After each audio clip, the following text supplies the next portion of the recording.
Hey, what's up? This is Paul Solt from Super Easy Apps. Welcome. I want to show off a new timer app that's right here that I've been working on for Mac. This is working on High Sierra and later, and it's totally written in Swift 4. So if you're interested in the development process, in the sort of marketing or the features, any of that, there's a link down below that you can click to subscribe for the beta test. So just look for that link. And if you like this video, just click the like button.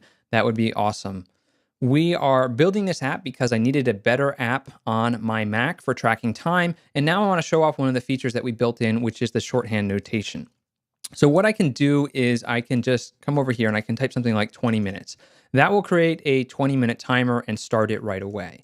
Now, a lot of times I might want to type less text with my keyboard. So I could do the same thing with a 20 space M, and that would start a 20-minute timer. Or I could just type 20M, and then let's say I want 30 seconds, I could do something like that. And so you'll get a 20-minute timer with 30 seconds. Another cool feature is that it does implicitly know that 20 means 20 minutes. And so it will make some assumptions for you based on that. So if you need a 2-hour, if you have a study time of, let's say, 2 hours and 30 minutes, you could go ahead and just write it with this shorthand notation, and it will create and start a timer for you. Now, I find this super helpful. I put this in the top right of whatever I'm doing, and let's say I needed to go into Xcode. So for the next 2.5 hours, what I want to do is create a new playground to play around with some of the Swift code. So I might jump into here and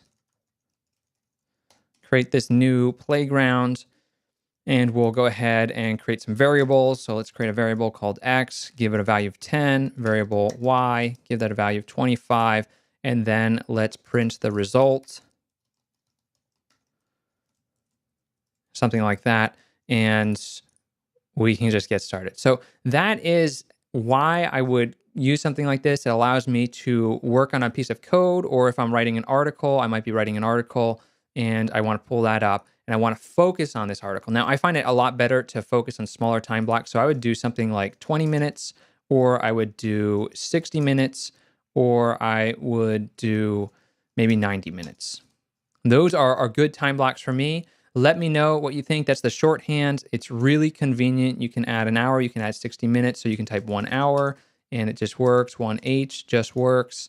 All of these great features. Let me know if this is exciting. There's a link down below if you want a beta test, so just look down there and you can do that. And if you like this video, hit the thumbs up. I'm going to be showing you another cool feature of this app in the next video, where if you don't have the right time, you can quickly get to the right time that you need to start. All right, so in the next video, I'll show you how to do that.